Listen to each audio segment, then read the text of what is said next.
Well, let me just say good afternoon, Brooklyn. I would like to thank each and every one of you here today for coming in to this town hall with none other than U.S. Senator Gillibrand.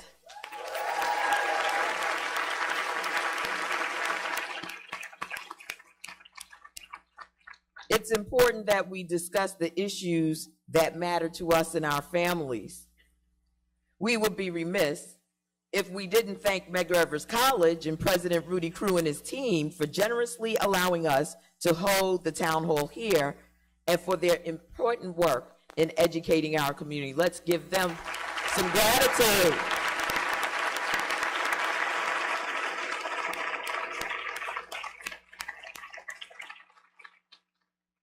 Before we start the proceedings here this afternoon, let us begin with a moment of silence for the people who are impacted by Hurricanes Irma and Harvey. Would you please stand just for a moment of silence?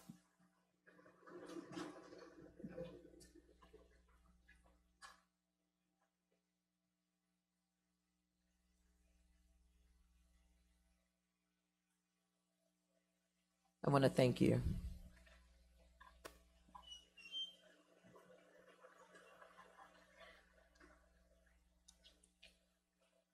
We know that across the Gulf of Mexico, from Houston, Texas, to Antigua and Barbuda, to St. Martin, to now Florida, families have been displaced from their homes and billions of dollars in damage have been inflicted.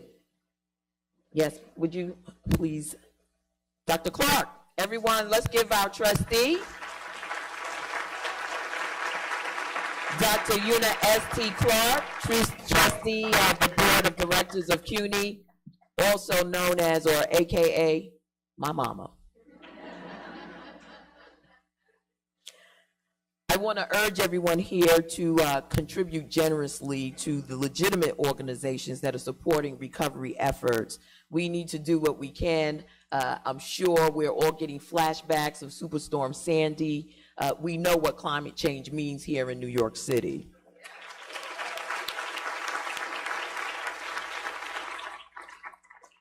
It's my honor and privilege to introduce someone to you all who was in my class of individuals elected in 2007 to serve in the United States Congress. She went on to succeed me over to the big house, but has been a dear friend and colleague ever since we entered together, and that's none other than U.S. Senator Kirsten Gillibrand.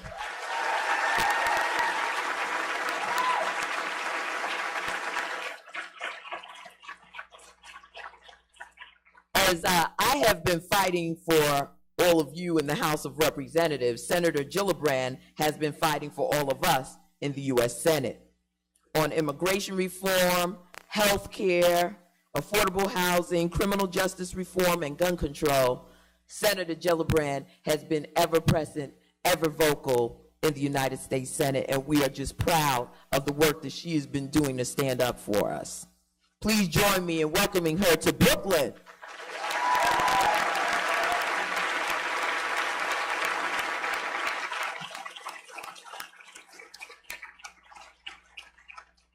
I'd also want to thank our esteemed moderator for the program, my mother, the Honorable Dr. Una S.T. Clark.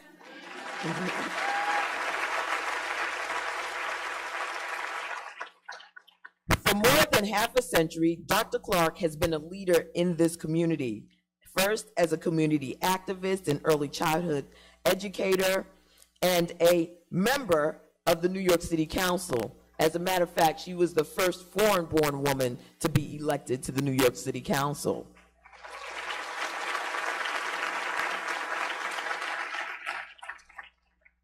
Born in St. Elizabeth in the beautiful island nation of Jamaica, she has lived the immigrant experience in the relentless pursuit of the American dream. A very relevant Unfortunately, a very relevant perspective at a time when immigrants from many parts of the world find themselves under threat in the United States today. Donald Trump, commonly referred to as number 45, started with the Muslim immigrants earlier this year. Now he has come for the dreamers, young women and men enrolled in the Deferred Action for Childhood Arrivals, DACA, who have used the opportunity to attend college, work, and serve in our armed forces. This reckless and cruel decision constitutes a totally inhumane attack on hundreds of thousands of young women and men. Now is the time to stand united in our resistance to any attempt to deny our humanity or to demonize immigrants and their families.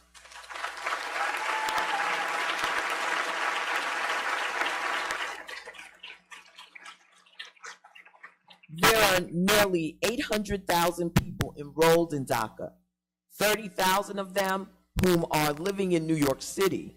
Their contributions to our communities are invaluable. Number 45's executive order would deny their right to complete an education, to be entrepreneurial, or find a job, even remain in the United States of America. I've been meeting with colleagues in Washington, D.C. to develop a permanent program that will provide assurances to dreamers and their families. Just as our ancestors overcame hardships through determination and strength of character, we must find it in ourselves to take on that same strength in resisting number 45 and his divide and conquer strategy. I will be there fighting for you, and I'll be standing shoulder to shoulder with our person of the hour, Senator Gillibrand. I know that things may look a bit bleak right now, but I have to tell you, I have all confidence in Bob Mueller.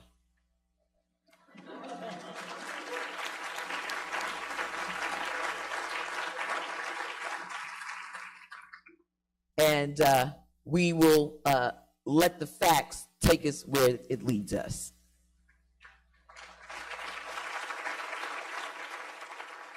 My hope is for a speedy departure.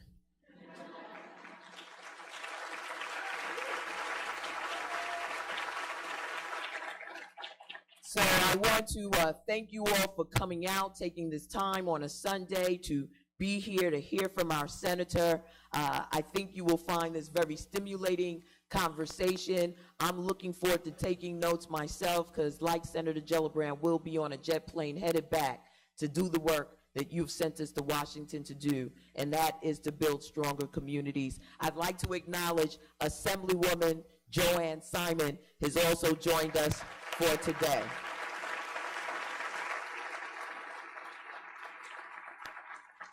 And having said that, it is now my honor and my privilege to introduce to some and present to others none other than the woman who literally brought me into this world, Honorable Dr. Una S.T. Clark.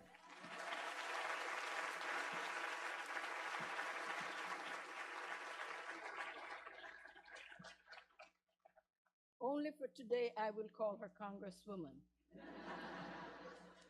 Thank you so much, Congresswoman, for your lovely introduction. Never had it so good in my whole life. But most of all, I am honored and privileged to be standing with my senator, the young senator, the beautiful Senator Gillibrand.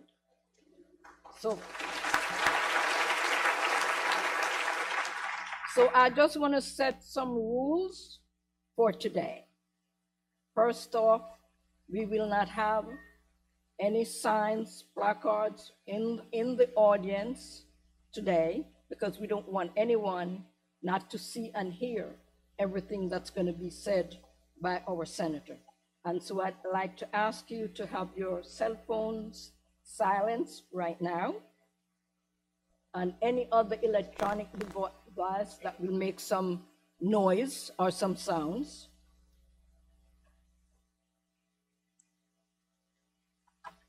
Now, when we came in, everybody got a ticket and you were checked in, and so you received a ticket with a number. Those who want to ask the senator a question put a part of the ticket that is corresponding into a container. I will call those numbers, and only those persons will speak one after the other. So the question and answer will begin with the first 4 numbers at random from the container.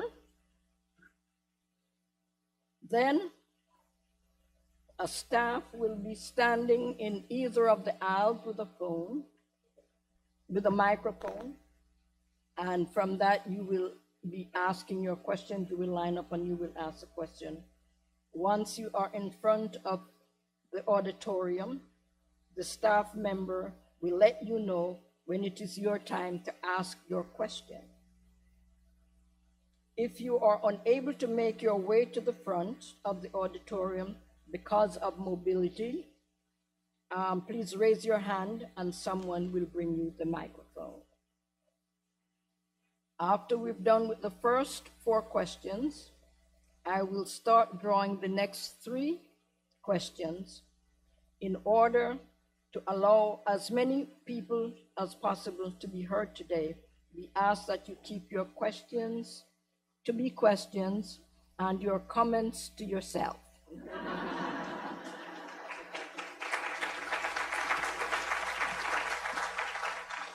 We ask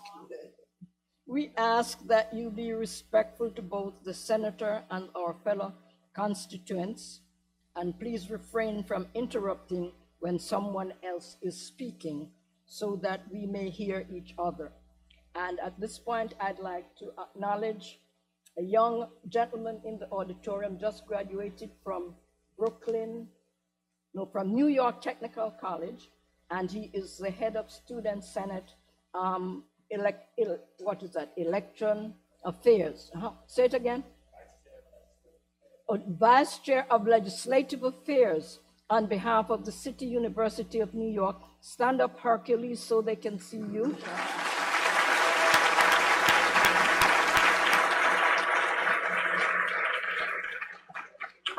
And because I'm a trustee in charge of student affairs, a number of our student leaders will be coming in, and so we will give them the respect of the leadership that they give CUNY.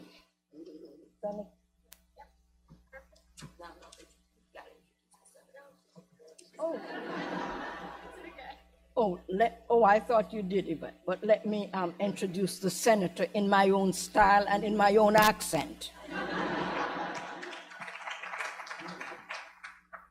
I met Senator Gillibrand when she was first about to run for office. She asked me to breakfast, and then when I went, she said to me, "I like the way the relationship you have with your daughter, Yvette Clark. Can I be your daughter?" And I said, "This is the first time I'm gonna have a Caucasian daughter." But then again, I'm a Jamaican. And so I adopted her. I became a member of her immigration task force, and I have grown to admire her and to know her commitment to all New Yorkers, but in particular when she's in Brooklyn, we just want to make sure we hold her true to the Brooklyn values. Ladies and gentlemen, a senator, young, bright, brilliant.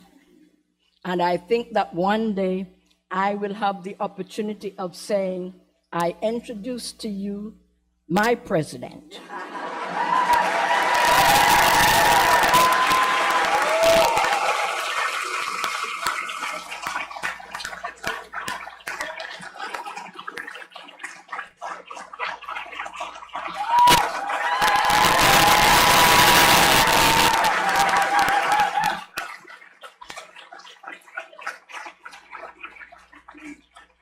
I missed once, I'll never miss again to get a woman elected. So ladies and gentlemen, our US Senator Gillibrand.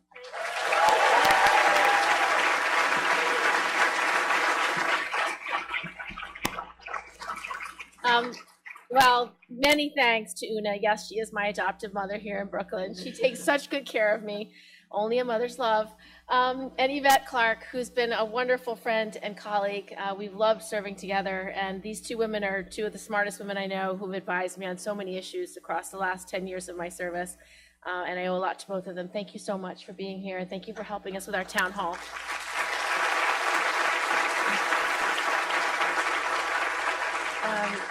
So I do know most people have the hurricane on their mind. I have family in Florida too. And so my heart goes out to anyone who's worrying about grandparents, perhaps parents, friends, loved ones, family from Florida and Puerto Rico and the Caribbean really are being so deeply affected by Hurricane Irma. So my heart goes out to all of you and everyone you're praying for. I do think that we as New Yorkers know how hard these kinds of things are because we did go through Sandy. And as you know, we're still recovering from Sandy. We haven't even finished rebuilding from that storm. So it's going to be a very long recovery for many, many people. So we will stand with them and do what it takes to make sure they get where they need to go. I'm really happy to be here in Brooklyn. I love what's happening in Brooklyn. I love the energy and the excitement and the entrepreneurialism here. I'm really excited to be here as a great institution named after Medgar Evers, an amazing civil rights icon who knew what it meant to sacrifice and fight. The truth of the matter, these town halls are really important to me because I've been traveling around the state doing them because democracy really only works when regular people stand up and demand it. And these town halls are a huge opportunity for me to hear directly from you, what's on your mind, what your concerns are, what you want done in Washington, what things you are troubled by. And I think that, for a lot of people, this has been a very tough few months with President Trump. I really believe President Trump has undermined a lot of our institutions in a way that makes us feel very uncertain and very uncomfortable, whether he's taking on the independence of the judiciary or taking on the free press or attacking freedom of religion with the Muslim ban, or now taking on our dreamers with this DACA issue. I think it's so troubling because it just undermines and goes to the heart of who we are as Americans. And that's why I think a lot of people are feeling very, very anxious. I think all of us need to speak out. I think this is an era where our voices are more important than ever before. I think it really started with the Women's March. I don't know how many people marched that day, but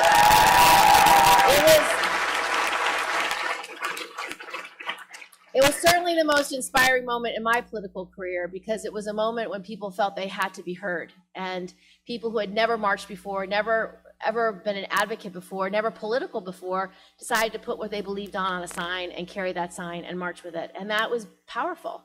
And it didn't matter if you marched for Black Lives Matter or women's reproductive freedom or equal pay for equal work or clean air, clean water or Muslim rights or immigration rights. It didn't matter. You just marched for the one issue that you felt was being denied or being put at risk. And I think that was exceedingly meaningful. So I do believe we have to push back on President Trump's effort to undermine the DACA program. I think it really demands our advocacy today. I think for the president and the Justice Department to be needlessly targeting children in this country is egregious. And I'm sure that includes many children in Brooklyn. So we need to really, really fight back and push back and demand that these communities be kept safe. Congress will have to lead on this. Congress is going to have to act on this. I think it's really important that we pass the DREAM Act before the end of this year to protect them.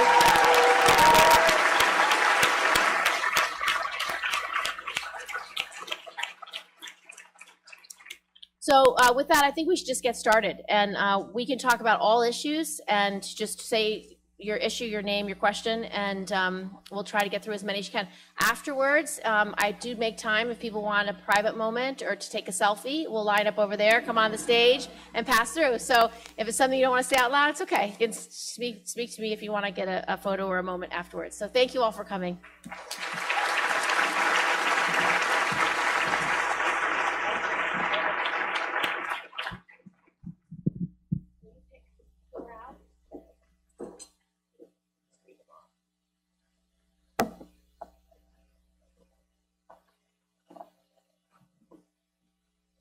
9740. 9740. That's you. 9707. 9017.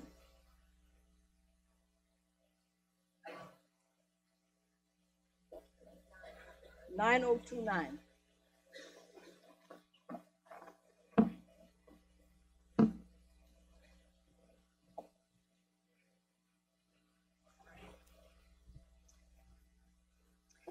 Hi, my name is Emily Weiss. Thank you for being here today, Senator Gillibrand.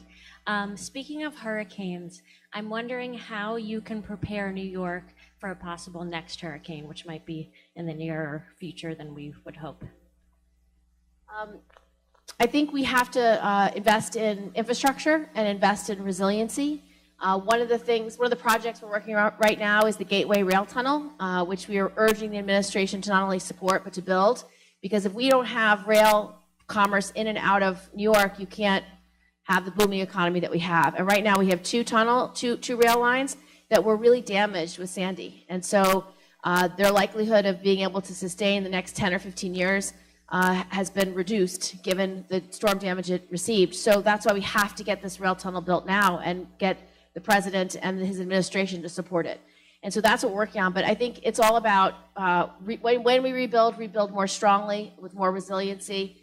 But broader, we need to attack global climate change. We really have to focus on what we can do legislatively to invest in renewables, to incentivize clean air, clean water, to incentivize using renewable energies, whether it's wind or solar or geothermal or tidal.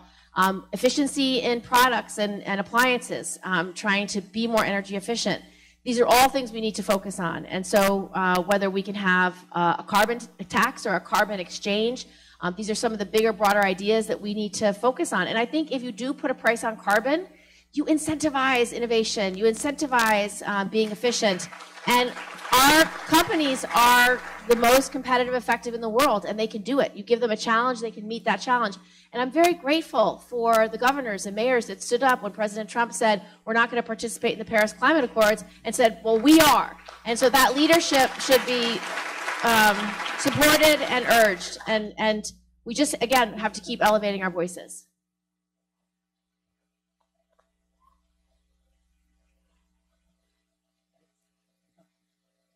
Hi, my name's Danielle. Thanks for being here. I spent 3 hours yesterday standing in Union Square getting letters signed about the DREAM Act, and we got over 330 letters signed, and I can tell you New Yorkers want the act to be passed. My two questions are what is covered in the, or my one question is what's covered in the DREAM in the letter. Will you commit to passing a clean DREAM Act or passing it with any other must-pass legislation? And will you refuse any ads on that are like funding the wall or funding more border security? Thank you. Yeah, like we really need a wall. Unbelievable. So I will do my best to pass the DREAM Act by the end of the year. I will fight very hard with my colleagues to make sure we can get it passed. And I think it is one piece of comprehensive immigration reform that I think is bipartisan. People spoke out when President Trump took on DACA. You heard from Republicans, you heard from folks in the House and the Senate saying, this is not my view, and we need to protect these kids, these students, these young people who came here and don't know their country necessarily, where they're originally from. They've never lived there. They might not even speak the language. And so I personally am going to do everything I can to pass the DREAM Act and try to keep it a clean bill, and certainly not to have any poison pills or horrible riders and all those other things that make a piece of legislation toxic. So I'm going to do everything I can to pass the DREAM Act by the end of the year. Thank you.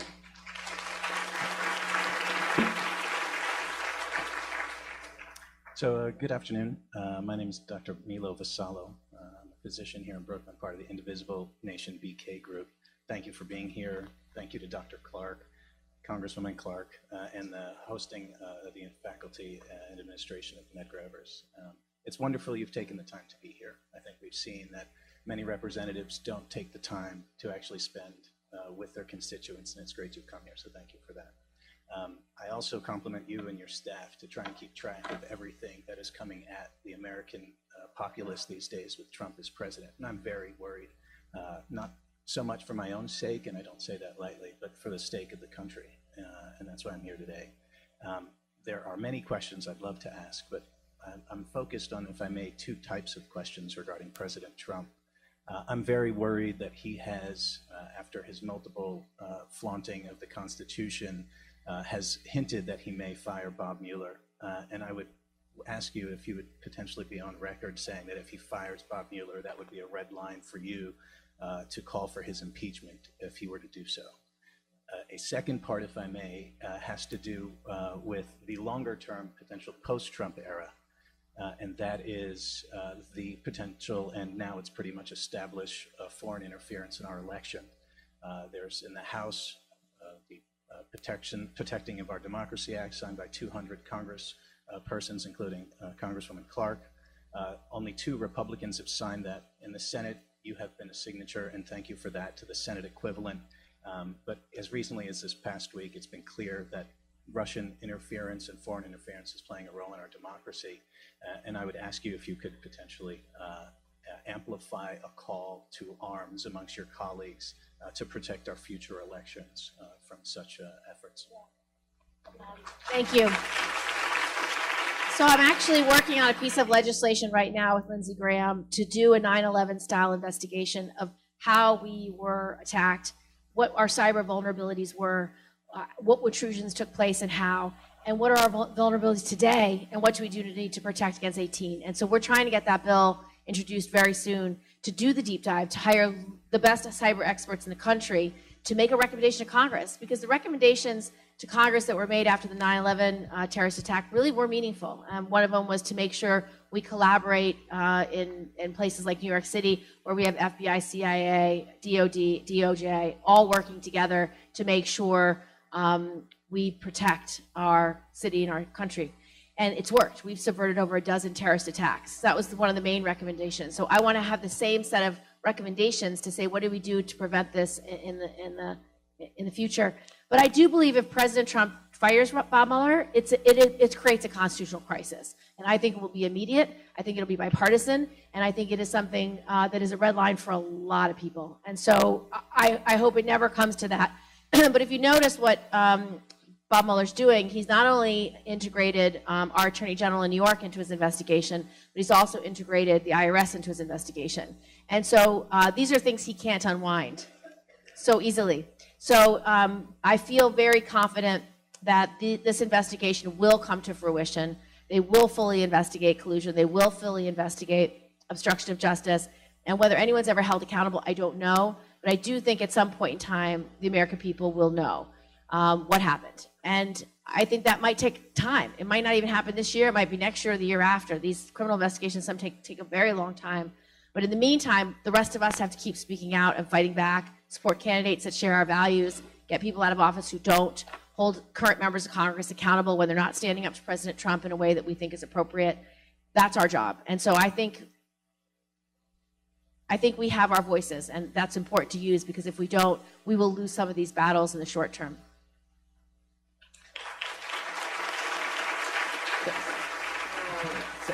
Thank you on all accounts. Thank you. Good afternoon. I'm from East New York, and I want to thank you because it's quite interesting to have someone of your stature coming into Brooklyn, because I've been communicating with you for a number of years, and it's good to see you, because what's happening now, a lot of issues, a lot of people don't want to face the reality. We're living in a surreal society that's becoming realistically surreal.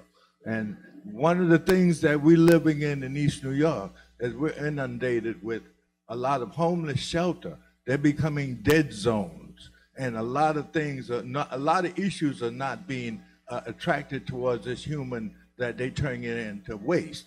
And a lot of mental issues are coming out of here. And a lot of these, we have a huge environmental situation going on. We got potholes, and all of the developers are coming in, and they're building, and what they're doing is sinking this piece of rock called Brooklyn. This is no different than Jamaica. We're surrounded by water. All Irma has to do is say, I'm coming this way, and they got us.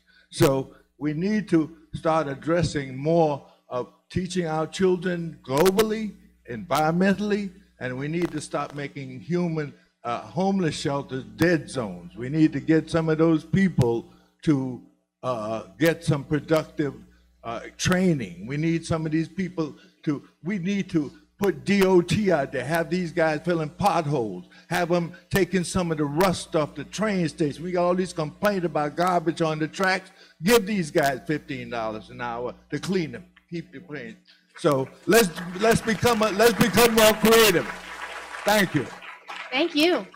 Well, thank you for all those ideas, and thank you for your passion and concern. I do think homelessness in our state and our country are exceedingly troubling, and I believe in the model where you integrate families. I wish we would just build housing. I would just we should build housing in all communities for low-income and homeless families, and it should be 100% integrated. I agree with the statement that you said that we're creating these dead zones because we're isolating people and then not creating the ability to learn different skills, be fully employed, get the mental health and other health care they need.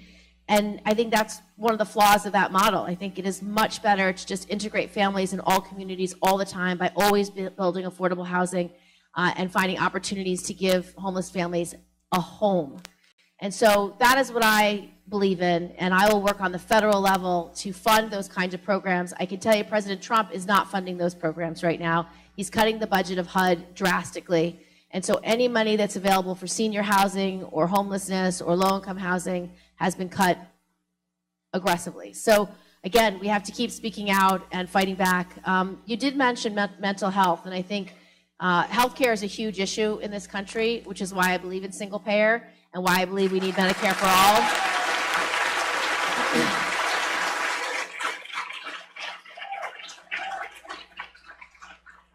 I think too many people do not get access to the care they need, and I think one of the challenges we have with Obamacare today is while it did correct a lot of things, like you can't discriminate, you get coverage even if you have a pre-existing condition, kids are covered to 26, all good things, it's still too expensive for a lot of people. And the reason it's too expensive is because it's on a for-profit system. The whole thing is built on access based on for-profit insurance industry. So when you say you only get access if you buy a plan that an insurance company comes up with that makes them money, their goal is many of them are public companies, many of them have shareholders and they need to reach their quarterly profits. Their goal in life is to make money and reach their quarterly profits. Their goal in life is not to make sure all Americans have access to good quality, affordable health care. And so until you have an entity that's in charge of saying, my job is to make sure everybody has access to good, affordable, quality health care, you're not aligned. And so ultimately, you're going to need a not-for-profit public option. I think Medicare works. I think Medicaid works. Anybody should be able to buy into either one right now. And that is how you get to a system that provides health care for everyone as a matter of right, not privilege.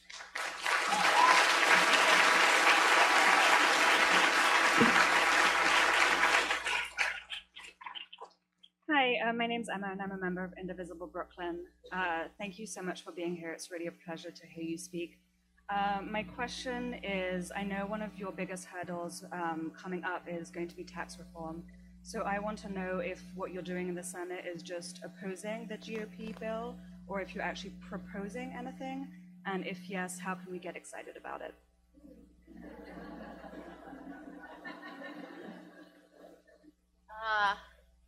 No, I've not written my own bill, so there's nothing to get excited about.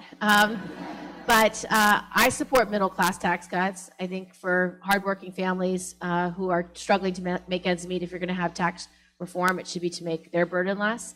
But I don't support the Republican bill because any version of that we've seen to date overwhelmingly gives tax relief to the top 1% of wage earners, the least two of whom need it. And so any version of tax reform we've seen out of them helps the most successful companies and the most successful individuals. It does not help small businesses. It does not help working families. It does not help communities that desperately need help. So my vision of tax reform is very different than their vision of tax reform. And so I do have a lot of bills related to taxes, though, that very much I would love to get a vote on, like making childcare tax deductible for everyone, to create a tax credit for affordable daycare as well. Those are the types of reforms that I think are really meaningful to make just people able to afford their families and the care they need, and that's the kind of issues that I've been pushing forward.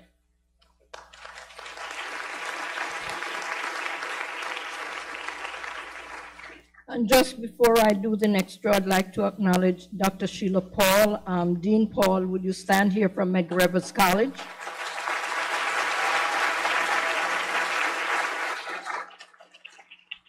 And so the next draw goes to 8797 035 9477.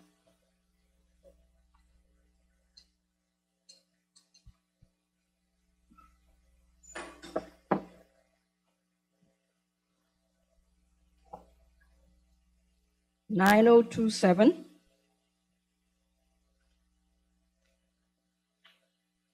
9482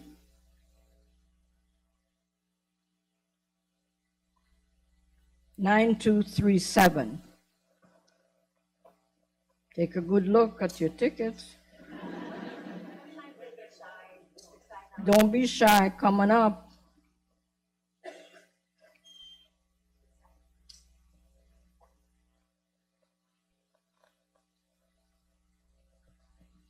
Good afternoon. I'm Jan from the Bronx. I want to thank you that you had to, I'm on my third question because you answered the first two already, which is great.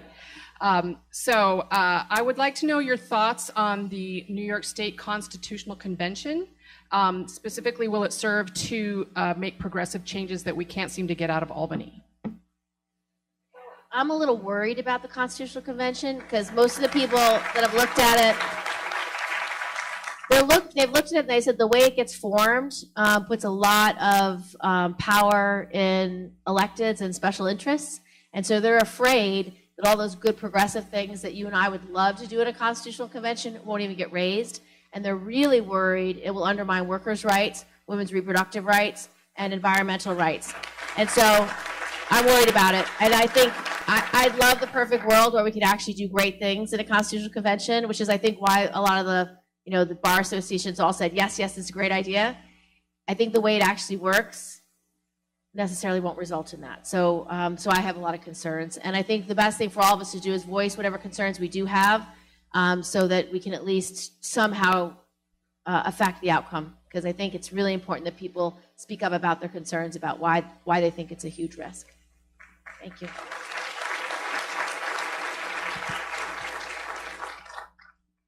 Hi, I'm Matea from Brooklyn. And I'm wondering what's going to happen to Title IX now and how we can support young women in college to get an actual education safely. Yeah, I'm very concerned about Betsy DeVos, which is one of the reasons why I voted against her. So,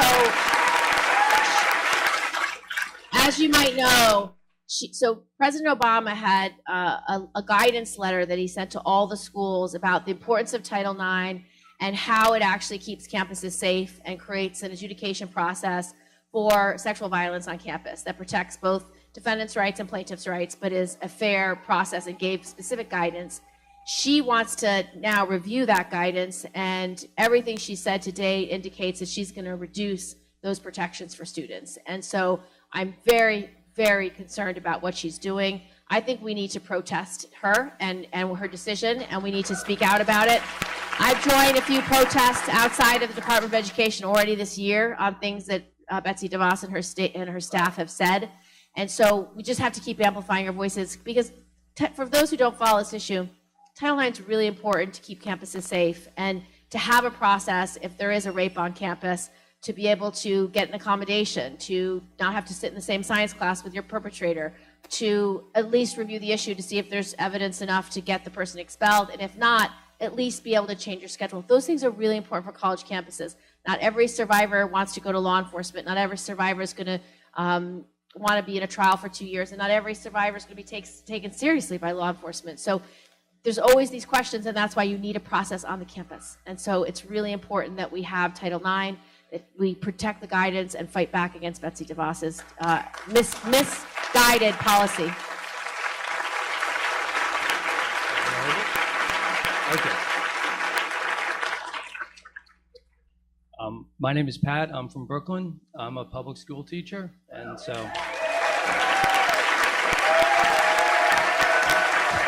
thank you. So it's apropos that we're talking about Betsy DeVos, and I'd like to focus in a little bit more on charter schools. We have a governor who is supported heavily by the charter school special interest. And I'm curious about how you can help us build the bedrock of public civil discourse, which are public schools.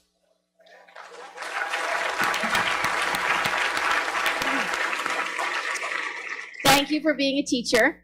We really owe a lot to our teachers. One of the things that I hate most about the debate about charters in this state is the demonization of our teachers. And I can tell you, I think that's wrong, and I think it's outrageous, to be honest. So I would like to work on ways the federal government can support public schools. One of the programs that I think is doing really, really well in New York State is called Say Yes to Education. And the reason why it's done so well, it's been upstate New York and Syracuse. They've just started in Brooklyn. It takes a public school system, particularly ones that are high poverty areas. It looks at the child and says, what does the child need to succeed? And so they look at each one and say, well, this one shows up to school hungry, so he needs breakfast. This one is in a neighborhood with a lot of gang violence, so he needs after-school programming or summer school or an internship. This kid comes from high poverty, no one in his family's ever been to college, so he needs to be told on his first day of school, you get to go to college if you do these 10 things. Parent struggling with 2 jobs, no support. She needs to know all the benefits she's eligible for. She needs to know what support she has for her child and for her community. So that's what they do. They literally build a system around every single student. And what's happened is the local community has embraced it and supported it. And so all the local employers offer those internships. We've gotten over 200 colleges, and I think it's much higher than that now, who offer free college if you get into their school, if you participate and say yes. And every time I meet with the mayor of Syracuse, she says, I need money for Say Yes. So there are ways we can invest in public schools from the federal side. Most education policy, as you know, is dealt with on the state level. But I think through funding, through incentivizing this 360-degree review of what do kids need, giving money for school lunch, breakfast, and dinner programs, those are the kinds of things the federal government can do. And so I think what the best way to incentivize the strongest public schools is talk about the indicia of success. What are the schools that are most successful? What do they have going on there that is so exciting? What are the services that children need before they get to school and after they leave school to support learning? And those are some of the things the federal government can do. So I will continue to be an advocate and try to push back on, I think, dialogues that are not supportive and just invest in our public schools. So thank you for serving.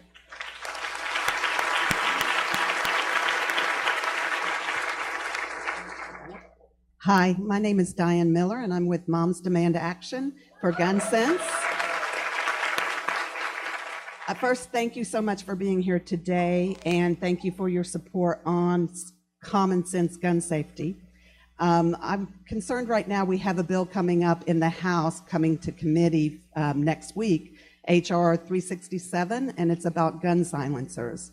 We're pretty sure that's going to get past the House, so I wanted to know what the Senate is looking to do to fight for that. And well, thank you for raising the issue. It's really terrible, and it's just something that the gun manufacturers want to do to make more money. And this is the difference between capitalism and greed. This is the difference. And they just want that $200 add-on price tag of every suppressor they can sell, when law enforcement have told them that is a very bad idea. Law enforcement have said, we have technology that allows us to know when a gunshot's been fired somewhere in a city, and if you make silencers or suppressors, as they say, readily available, you will undermine our ability to enforce the law. So this is just a very cynical bill so that gun manufacturers can make more money. So strategy, speak out, talk about why this is wrong, try to get Republican senators to realize this is not the kind of common sense gun, or how would they say? This isn't a Second Amendment issue that they need to have. So you just have to say this isn't about the Second Amendment. This is about making money for gun manufacturers that have too many members of Congress in their pocket.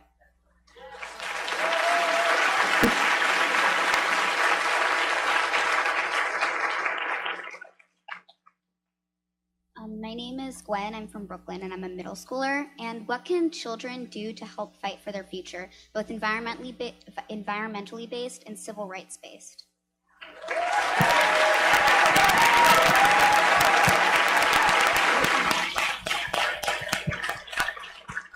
Well, first of all, thank you for being so brave to be here and standing up and asking a question. That's an excellent first step. And being heard on the issues you care about. And I don't know, do you use Instagram or any of those things yet? No, too young. You will be soon enough. And when you are on those social media platforms, I urge you to speak out because they can go far and wide.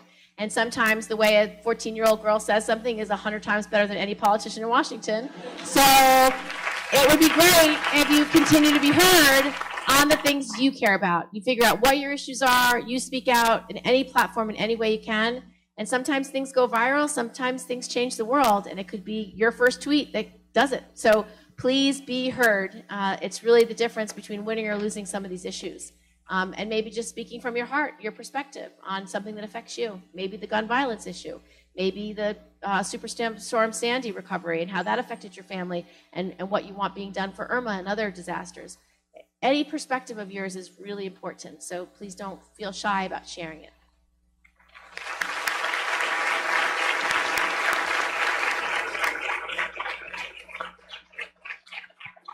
Hi, Senator. My name is Valerie Best. So I was on my way down here. I was walking down and I ran into a friend of mine, Erin, who, when I told her I was coming, she was really excited and asked if I was going to ask a question. And I asked her what she would ask. And she said that the thing that's been on her mind and on the mind of her wife and their children ever since November was their safety as a same-sex family. So her biggest concern is this brief that's been filed by the Justice Department for the Religious Freedom Act, and if it is, if the Supreme Court allows photographers and bakers to turn people away based on their sexual orientation, what will you do to protect all of our ways of life? Well, I will fight so hard. So tell your friend, thank you for asking the question, but this is one of the things that makes me so angry. I don't understand why this administration has to be so hateful towards so many Americans. I just do not understand it. And so I hope that all of us speak out, talk about how important these families are to our communities, our schools, our families. They're part of America. They're part of our history. They're part of our strength. They're part of everything we love. And so we just have to push, because we were able to repeal Don't Ask, Don't Tell, because we made the case. These are men and women who will die for this country, and why would you say no to them based on who they love? President Trump is trying to target transgender service members now. They're doing the same thing today, thousands of them dying for this country, and we say no based on their gender identity. We just have to say no, and we have to say it is morally wrong and repugnant to discriminate against someone based on who they love and their families. And so we just have to say no, and we have to be louder and more effective and more aggressive than the president and more aggressive than his cabinet. We have to win this. We just have to draw this line in the sand, and we have to win. And so it's going to take all of us, and we will prevail. I promise you, we will prevail. We just have to be that effective. We had boycotts when we had, they boycotted a whole city because of one of their policies. What was it, in Charlottesville? Where was it? Yeah, the companies all across America said, we are not going to do business in your city because of your toxic policies. We can do that. We can do that over and over again all across this country. We just have to really stand strong in our values and our priorities and not give an inch. It's not acceptable.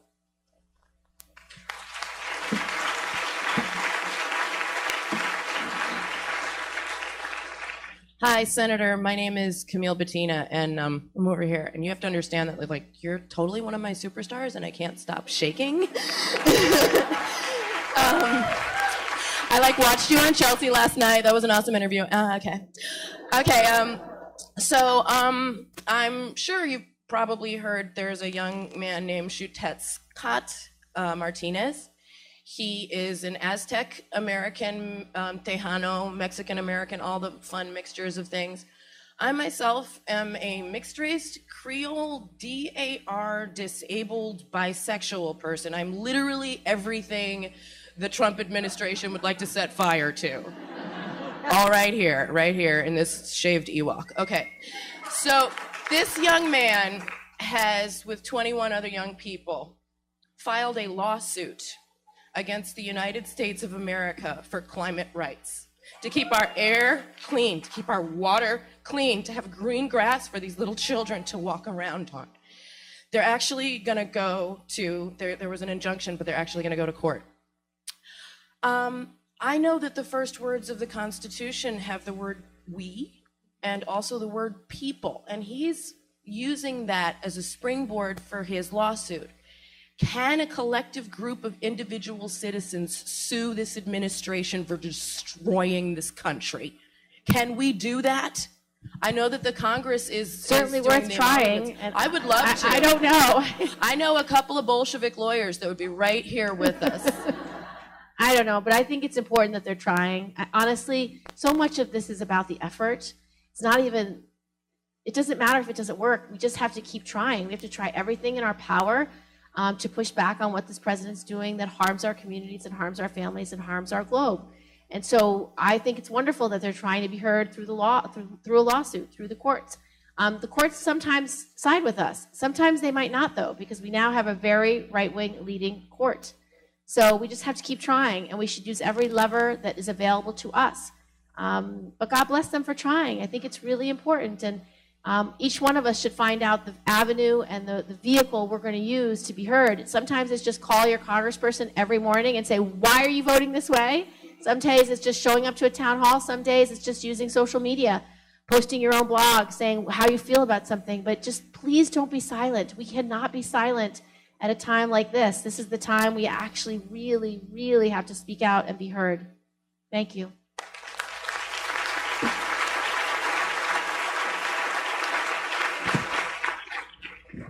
Let me acknowledge Assemblywoman Wright that came in from the beautiful section of Brooklyn called Bed-Stuy.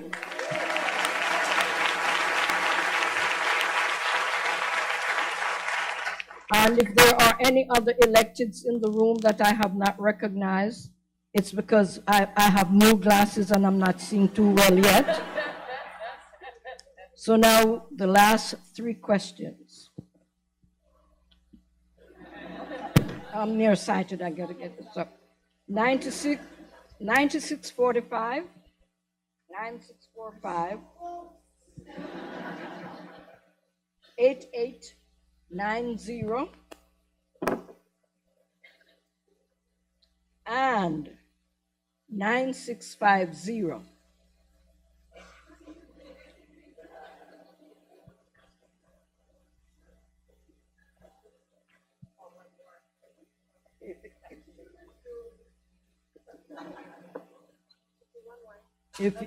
All right, I was just about to say, if you miss coming up, you miss your chance, but now you didn't.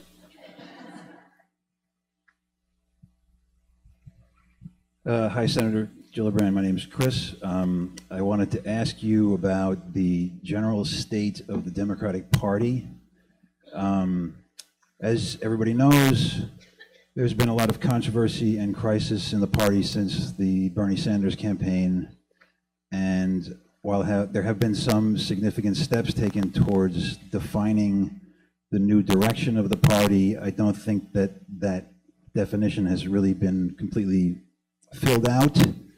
So I wanted to get your thoughts on what direction the party should go in the future, and I also wanted to get your comments on what some prominent journalists like Glenn Greenwald have been writing about, whether the Democratic Party is at least partly responsible for the success of this malignant imbecile that we now all have to live with.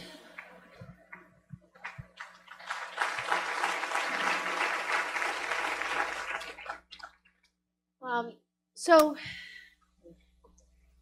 I think obviously elections have consequences. And when I look at this election, I see our own mistakes and failures, what we didn't do well, and where we lost voters. If you look at New York State, Hillary won 17 out of 62 counties. So a lot of those upstate counties, most of them were red.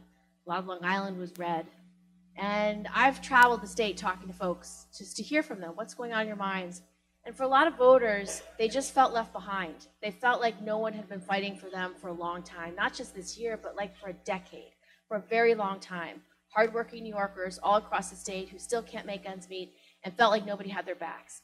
And you have to recognize that one of the reasons why President Trump won is because he stole two really important Democratic messages. The first message he ran on was the system's rigged. That's Elizabeth Warren's message. But he used it really effectively and very powerfully and said the system's rigged. It's rigged by the political and the financial elite. And she's been in power for 30 years, so you're going to give her more time. You know, it's been rigged by her. I mean, he really used it effectively in a very corrosive way. But for a lot of people in New York, they believe the system is rigged, and I have to tell you it is rigged. It's rigged for people who are higher wage earners. It's rigged for people who own this economy, who own shareholders. So much of our economy is built for shareholders and not for workers. Workers are now seen as a cost center for most international companies. And so when you want to cut costs, first thing you do is fire workers or fire them all and then hire a contractor to provide the same service for less money with no benefits. And so people really feel like the system's rigged. The second thing he ran on was no bad trade deals. That was Bernie Sanders' message. And if you go to places like upstate New York, they feel the weight of a bad trade deal. They know how many manufacturing jobs were lost with NAFTA. They just know it. And yes, trade is a complex issue, and a lot of farmers support trade, but a lot of manufacturers don't in places like Michigan and Wisconsin and Pennsylvania and upstate New York are all places that felt that. So when he used Bernie's message so effectively, they thought, yeah, I want someone who's going to blow up bad trade deals. And then the third message was his own hateful, horrible message, build a wall. And that appealed to some people too. But for those first two messages, that was a lot of New Yorkers who voted for President Obama twice. And they just wanted someone who was going to change the system and blow up the system. Like, if nothing else, I just don't want the status quo. I don't want 4 more years. I really just want to blow up the system.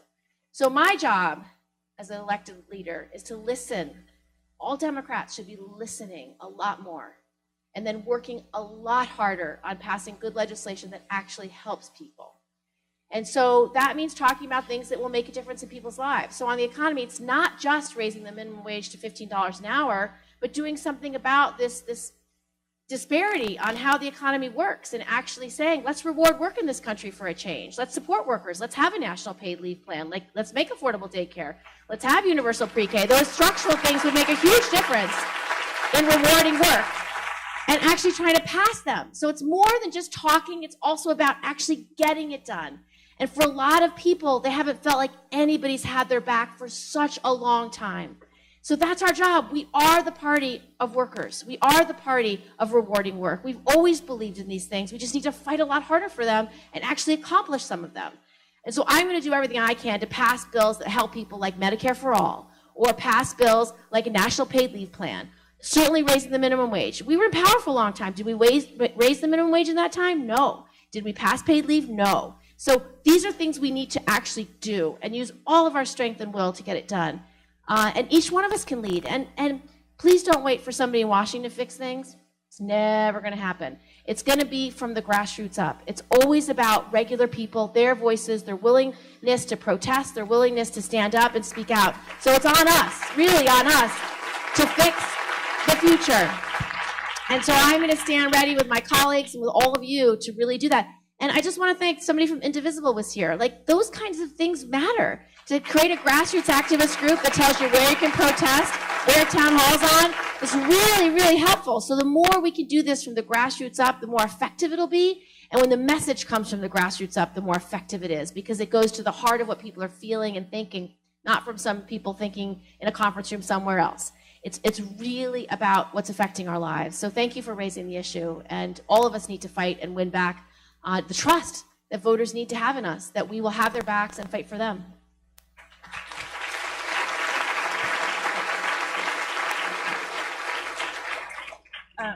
Hello, thank you so much for doing this, Senator. My name is Liat. I'm a public school teacher and also a member of Indivisible Nation BK. My question is about voter suppression. It is definitely a priority of this administration and has been a priority of the GOP for many, many years. And the need for a new Voting Rights Act has never been more clear than it is today.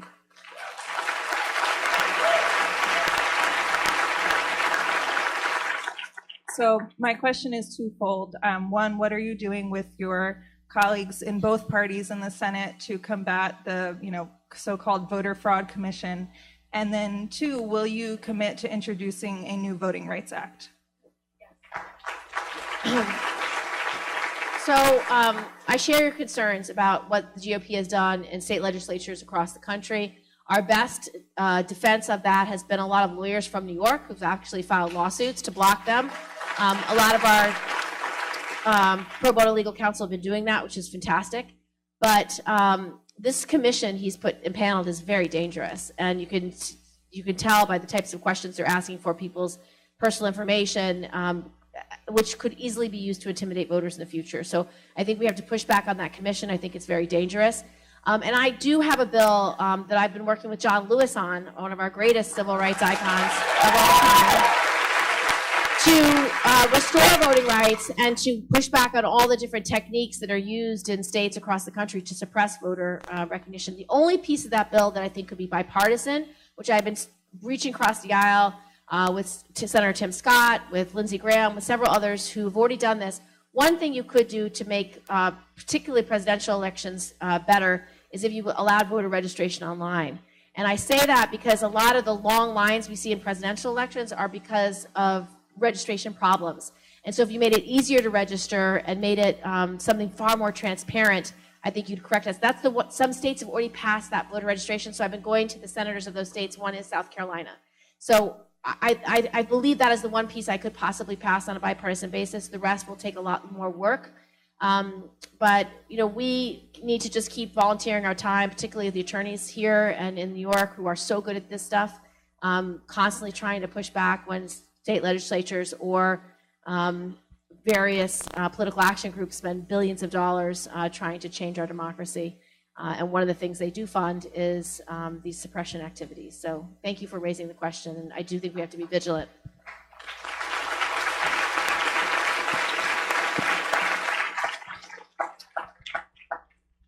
Thank you for being here today. My name is Margaret, and I've a lot of really policy-specific questions, but I think since it seems like I'm the last question of the day, you mentioned that you would like to see the DREAM Act passed by the end of the year, and I wonder if you could talk a little bit more about 2 or 3 other priorities that you have for the next few months, either legislation that you would like to see passed or lines in the sand that what you would like to make sure that things that seem to be on the horizon or things that don't actually end up getting passed or signed into law. Thank you. So I think the 3 things that are most urgent right now that we just have to play defense on is DACA. Make the case nationwide that this is cruel, harmful, and un-American. So really, really push our advocacy on that. The second issue that I think is gravely at risk is Title IX. We've talked a little bit about that. So really being heard to make sure Betsy DeVos doesn't undermine all protections on college campuses. And I have a positive bill that's already bipartisan that would be amazing called CASA, which would have an online survey that every student gets to fill out every college campus in America every 2 years to say, is their campus safe? Have they been assaulted? If so, did they report? If not, why not? So that every school would have a snapshot in time understanding what's going on in their school and what's wrong. So that bill, if I could pass that bill, that would ameliorate a lot of the terrible things DeVos is doing. So I want to, and we have, I think, like 35 co-sponsors and a dozen of them are Republicans. So it's already widely bipartisan. The third issue that I think is really pressing is this transgender troop issue. So really making the case that these are men and women who are sacrificing everything to serve, and you shouldn't be discriminating against them because of their identity.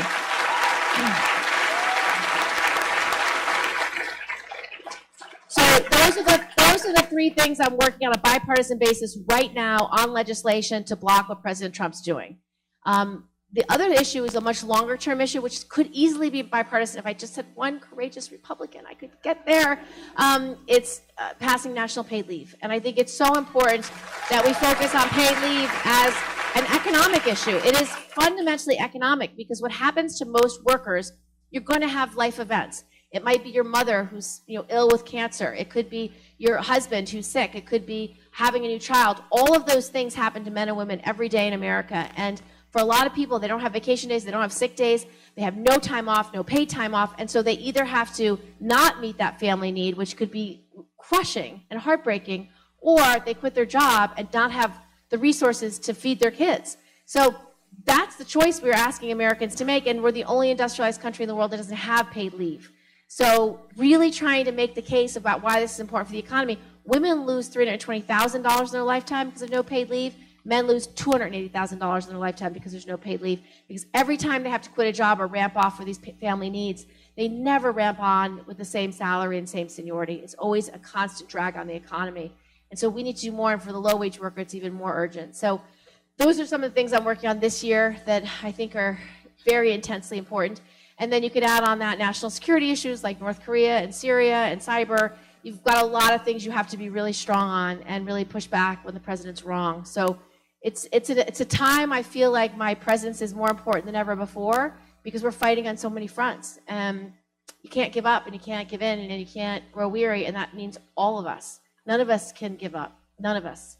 It's on a knife's edge. We really have to stay focused on pushing back and fighting back when these very toxic ideas and policies come out of Washington. So thank you all for coming today. I really appreciate it.